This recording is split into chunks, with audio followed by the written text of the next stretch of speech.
Kabbalah. It sucks. Everything sucks. So I'm gonna go over just some basic biographies of Kabbalistic sages. All right, so we've got Rabbi Shimon Bar Yochai, the Rashbi, second century Common Era, land of Israel. Rabbi Shimon Bar Yochai is traditionally regarded as the primary revealer of Zohar, the central text of Kabbalah. A student of Rabbi Akiva, he lived during the Roman persecution and famously hid in a cave for 13 years, immersed in Torah with his son, Rabbi Eliezer. Dude, we've got some questions about that. Core ideas attributed to him the inner structure of the divine Sphirot, Torah as a cosmic blueprint, the Shekinah as the divine presence in exile. His Yortzeit, Lag BaOmer, is celebrated as a day of spiritual illumination. That's the bonfire day. Early medieval precursors: Rabbi Isaac the Blind, Rav Yitzhak Sagi Nahor, second, 12th through 13th century, province. One of the first systematic Kabbalists, he is considered the father of medieval theoretical Kabbalah. Blind from birth, he was seen as having experienced inner vision. Contributions: early articulation of the Sephirotic system, concept of Ein Sof, the infinite beyond attributes.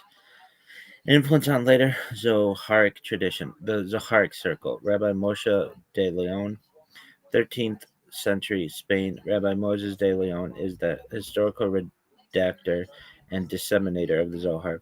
While tradition attributes authorship to Rashbi, scholars widely agree de Leon played a decisive role in compiling and transmitting it. Importance: he spread Kabbalah beyond small esoteric circles, established Aramaic mystical narrative as authoritative. Early Spanish Kabbalah, Rabbi Nachmanides, that's Ramban, 1194 to 1270 Spain, land of Israel. A towering figure in both Halakha and Kabbalah, Ramban embedded mystical interpretations directly into his Torah commentary, often subtly. His key ideas: hidden mystical teaching beneath Peshat, the land of Israel is metaphysically unique, divine providence at a cosmic level. Ramban is critical because he legitimized Kabbalah within mainstream Torah study. The Lurianic Revolution, Rabbi Isaac Luria, the Ari, 1534 to 1572, Safed, uh, the most influential Kabbalist in history. Though he wrote almost nothing himself, his teachings, recorded by Rabbi Chaim Vital, restructured all of Kabbalah. Major concepts: Zimzum, divine contraction; Shavirat HaKelim, shattering of the vessels; Tikkun, cosmic repair through mitzvot; souls as sparks to be elevated. Nearly all later Kabbalah is Lurianic. Rabbi Chaim Vital, 1543 to 1620, Common Era Svat, Safed. The Ari's primary disciple and systematizer. Major works: Etz Chaim Sha'ar HaGilu HaGilgulim, Sha'ar HaKavanon. Without Rabbi Chaim Vital, the Ari's teachings would likely have been lost. Ethical mystical integration. Rabbi Moshe Cordovero Ramak, 1522 to 1570, Sfat, a contemporary of the Ari. Ramak systematized Kabbalah philosophy. A contemporary of the Ari, Ramak systematized Kabbalah philosophically before the Lurianic shift. Famous work, Pardes Rimonim. He emphasized harmonizing reason and mysticism, ethical imitation of God, Tomar Devora. Hasidic Kabbalah, Rabbi Israel ben Eliezer, the Baal Shem Tov, Woot Woot, 1698 to 1760, Eastern Europe. Founder of Hasidism, which brought Kabbalah to the masses. Core teachings: divine providence, divine presence in all things, joy as spiritual service, simple faith as powerful. He transformed Kabbalah from elite metaphysics into lived spiritual consciousness. Rabbi Shneur Zalman of Liadi, 1745 to 1812, founder of Chabad Hasidism. So he's a big deal. Rabbi Shneur Zalman of Liadi. Major work, Tanya. He integrated Lurianic Kabbalah, psychology, intellectual contemplation of God. Modern bridge figures Rabbi Yehuda Ashlag Baal HaSulam, 1885 to 1954, the most important modern Kabbalist contributions, authoritative Sulam commentary on Zohar, rationalize Lurianic concepts, emphasize ethical correction and unity. All right, so we have the Rashbi, Zoharic revelation, Ramban, Isaac the Blind, early systematization, Ramak, philosophical structure, Ari Chaim Batal, Lurianic revolution, Baal Shem Tov, experiential mysticism, and Baal Sulam, modern accessibility. Now, let's get into um, Rabbi Shimon Bar Yochai Rashbi, and I think that Israel like this because they do the whole bonfire thing.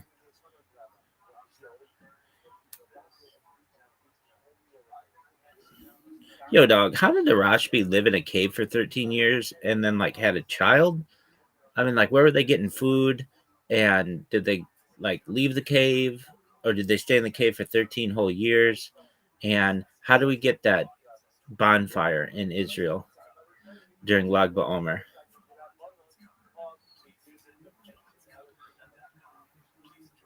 Log bomber.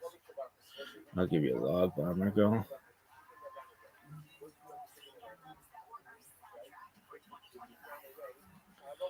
All right. Fair questions. I think these are excellent questions. The story sounds wild until you hear how the tradition actually tells it. Let's break it down cleanly, source based, and without the fairy tale gloss. How did Rabbi Shimon Bar Yochai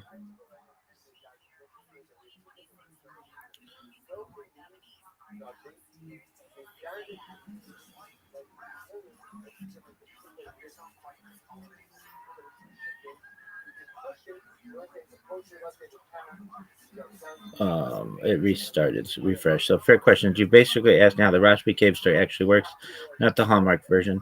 Here's the traditional account, the Midrashic logic, and what's symbolic versus literal. First, who was in the cave? Rabbi Shimon Bar Yochai Rashbi and his son, Rabbi Eliezer, not his wife. The tradition is very clear, father and son only. Okay. How did they survive for 13 years? Food and water. According to Gemara, Shabbat 33b, a carob tree miraculously grew at the cave entrance. A spring of water flowed nearby. They ate carob, very basic survival food, drank from the spring. Um, this is understood in two ways: literally miraculous or ascetic survival sustained by divine providence. Either way, this is not presented as normal living conditions, it's deliberate withdrawal from the world. Did they ever leave the cave? Short answer, no, not socially, not normally. The tradition says they stayed in the cave continuously, they buried themselves in sand up to their necks to preserve clothing. They learned Torah all day, every day. Sideline, sideline, baby. There is a detail. Rashbi initially hid in the Beit Midrash, but once danger intensified, he and his son fled to the cave. The 13 years are usually counted as 12 years in hiding, one extra year after re-entry into society failed. So yes, they really stayed hidden the entire time. Wait, so how did he have a child if he was in the cave? He didn't. Rabbi Eliezer was already born before the cave episode. This is common confusion because the story is often told quickly. People assume 13 years must have had kids down there. No, the son was already grown enough to be a learning partner. Why didn't the Romans find them? The story assumes Roman patrols were active. Rashbi was under a death sentence. The cave location was hidden and divinely protected. Again, this is a Gothic narrative, not a military escape report. Why did they almost destroy the world when they left? When they first emerged, Rashbi saw people farming. He said they abandoned eternal life for temporary life. Wherever he looked, things were burned. The Bat Kol, heavenly voice, said, did you come out to destroy my world? Return to your cave. That's why they went back one more year to relearn how to live among people. This is key. Pure mysticism without grounding is destructive. So, what's Lag BaOmer actually about? Lag BaOmer is Rashbi's death day. Tradition says on the day he died, he revealed the deepest secrets of the Torah. The Zohar calls it a great day of light, a day of great light. He told his students, this day is my joy. So it's not a mourning day, it's a celebration of illumination. It's a celebration, bitches. All right. Why the bonfire in Israel, Maron? Spiritual light, fire of Torah, the Zohar itself, often described as fiery wisdom, specifically at Maron Rashbi's burial site. Fire represents the revelatory blaze of hidden wisdom. That's This is why no tachanun weddings are allowed. Haircuts for kids done there. Literal versus symbolic. How to read this correctly? Judaism is okay with both at once. Literal, a miraculous survival study. Literal, a miraculous survival story. Symbolic, cave, withdrawal from materiality. Karam, minimal physical sustenance. Fire, unfiltered divine truth. Re-entry failure. Mysticism without bounds. The point is not copy this lifestyle. The point is Torah has layers that can only be accessed by radical devotion, but you still have to come back to the world. So TLDR, he didn't have kids while in the cave. Food came miraculously, carrot plus water. They stayed hidden the whole time. Lagba Omer celebrates revelation, not death. Bonfire, spiritual light of Zohar. All right, so was he married? And if so, isn't like not being with his wife, like not being a good husband, which is generally like against Jewish thought. And also, if he was in there for 12 years or 13 years or whatever, did he masturbate? And didn't his son probably masturbate? And if so, did they go to different parts of the cave? How did that all work?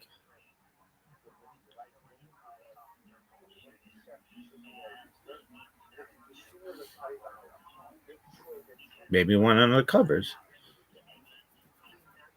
Good, you're asking serious ethical questions that, and Judaism actually, dude, this shit sucks. It refreshed again. Why does it refresh? I don't know. Nobody knows. All right. Serious ethical questions, and Judaism actually does address them, just not in graphic or voyeuristic ways. I'll answer this clearly, traditionally, and honestly without speculating beyond sources. Was Rabbi Shimon Bar Yochai married? Yes. Chazal clearly assumed Rashbi was married and had a family. So your instinct is right. Normally, separating from one's wife is not ideal in Jewish thought.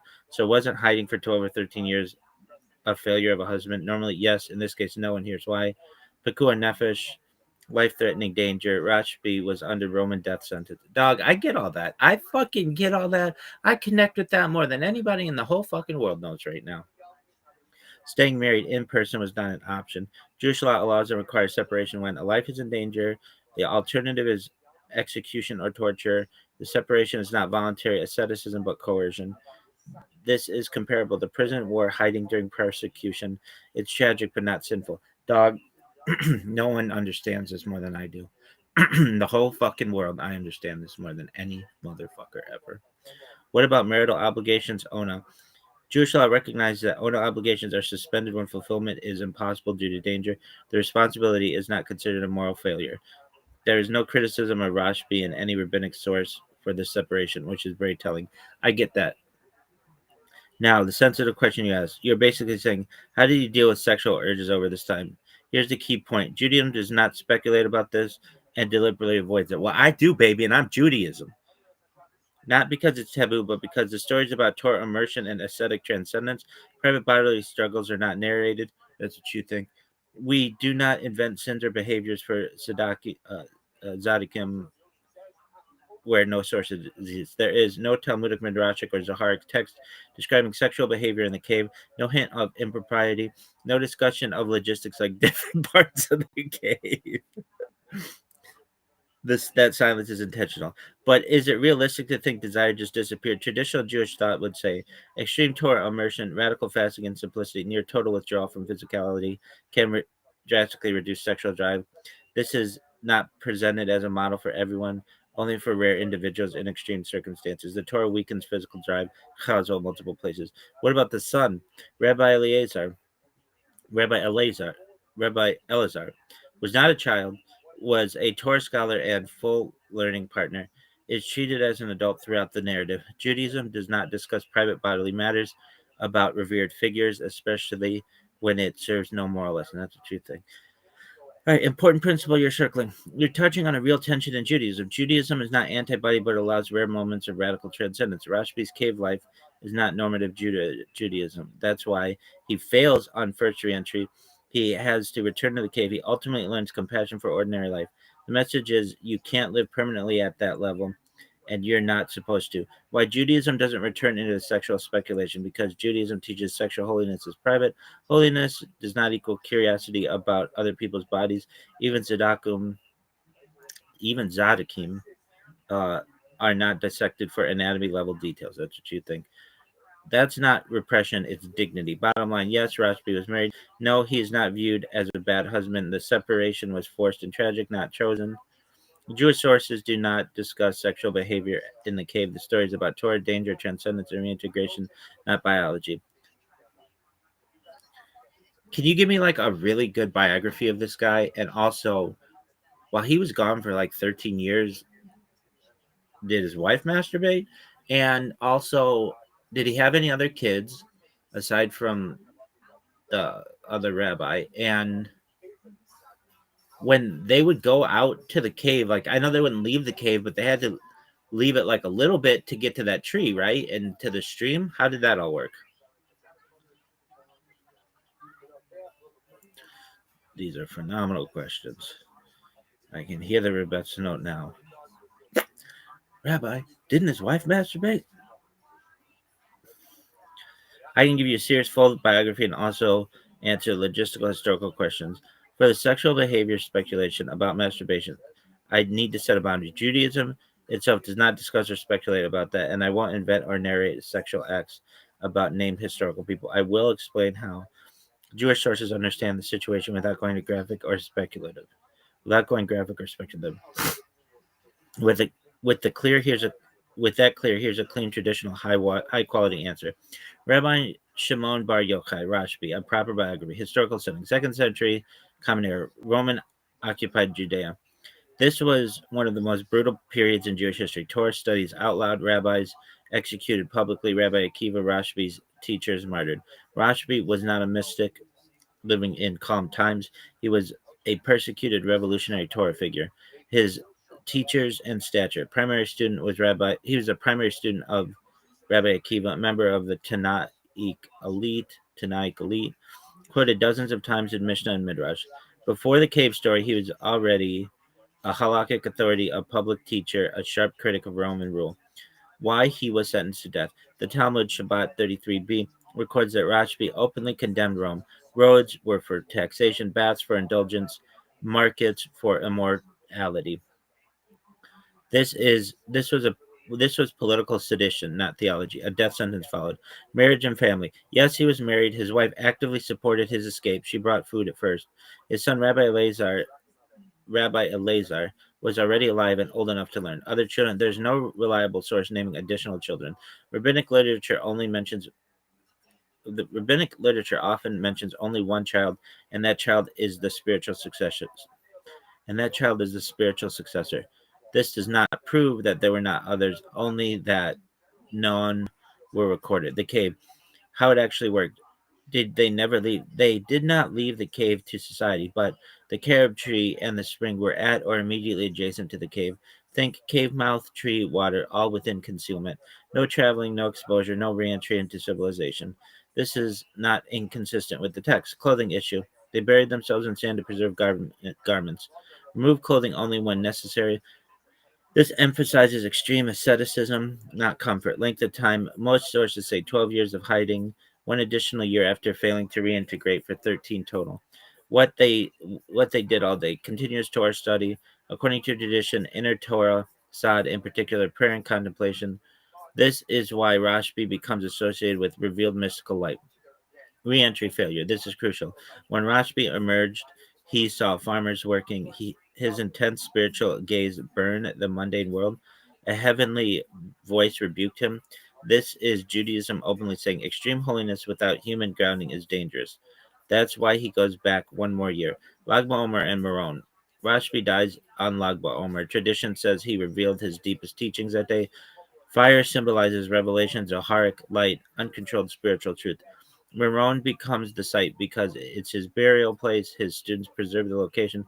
Pilgrimage developed organically over centuries. Now, the question you asked that Judaism doesn't narrate about sexual behavior, him, his wife, or his son. Jewish sources do not describe, do not speculate, do not narrate private sexual acts of named individuals. This is deliberate. The tradition treats sexual life as private, absence due to danger as tragic but blameless, extreme Torah immersion as diminishing physical drives. There is no textual basis to say that anyone masturbated, that anyone didn't. The logistics were arranged around that. So Judaism refuses the question itself, not because it's a shame, but because it's not the point of the story. Why that sounds bad? Rashbi's story is about persecution, Torah survival, mystical intensity, the danger of spiritual extremism, returning to human life with compassion. It's not a model for marriage, not a model for sexuality, and not meant to be anatomized. Judaism explicitly rejects monasticism as the norm. Even Rashbi couldn't live that way forever. Bottom line, Rashbi was married and supported by his wife. His separation was forced, not chosen. His son was alive. No reliable sources name other children. The cave had immediate access for food and water. Judaism does not speculate about private sexual behavior. The story's lesson is spiritual, ethical, and communal, not biological. All right, I think that's good. I mean, I answered all my questions about the dog. Um, was that it? Oh no. If they were in a cave, wasn't it like really dark? How could they learn Torah? And where did they poop and pee and stuff? These are good questions. These are fair practical questions, and Chazal actually give us enough clues to answer them without getting crude or speculative. I'll keep this grounded, realistic, and within traditional boundaries. Wasn't a cave dark? Fucking refreshed. How could they learn Torah? Yes, caves are dark, and that's part of the point, but there are several traditional explanations. Caves aren't pitch black everywhere. Many caves have a wide opening, ambient daylight near the entrance. The tradition places a carob tree and spring at or right near the cave entrance, meaning there's natural light at least part of the day. They were not deep, spelunking miles underground. Torah was primarily oral. In Rashbi's time, Torah was memorized. Yo, I'm busy right now. Big dog, sorry. Torah was memorized, Mishnah was recited, learning, speaking, chanting, reviewing. You do not need a book or light to review Torah, teach orally, analyze, memorize texts. This is huge and often forgotten. Midrashic mystical explanation. Some sources, especially later ones, say they were sustained by divine illumination. Torah itself is called or light. This is not physics, it's saying their learning did not depend on normal conditions. Judaism is comfortable with both a natural and miraculous reading at once. Okay, but what about basically bodily needs, bathroom hygiene, etc.? Judaism does not give graphic descriptions, but it does assume basic human reality. What can we say responsibly? The cave was in an isolated natural area and had access to sand, earth, and water. They were not in a sealed box. People in antiquity relieved themselves outdoors, buried waste, used water or sand for cleanliness. This is how everyone lived, not something unique or scandalous. The Gemara mentioning that they buried themselves in sand already tells you sand and earth were plentiful. They understood bodily maintenance. Nothing magical or unnatural is implied. Why doesn't the Talmud spell this out? Because Judaism assumes adults understand how humans function. There is no moral or spiritual lesson in detailing it. Chazal only narrate what teaches something. Bathroom logistics teach nothing about persecution, Torah survival, spiritual imbalance, returning to society, so they're omitted, not ignored. Were they uncomfortable? Yes, intentionally. The cave is meant to be harsh, minimal, unlivable long term. This is why Rashbi fails on first entry. A heavenly voice rebukes him. He must relearn how to live among people. Judaism is explicitly saying this level of withdrawal is not normal, not healthy long term, and not a model. Big picture, why this story survives. The story is preserved because it teaches Torah can survive even under persecution. Spiritual intensity without compassion is dangerous. You must return to the world, not escape it. Light without vessels burns. Not because it teaches cave survival techniques. TLDR: caves have usable daylight near entrances. Torah learning was oral and memorized. Basic bodily needs were handled the normal ancient way. Chazal omit details that teach nothing. The discomfort is part of the message, not a flaw in the story. All right, that's good. You're fired. Go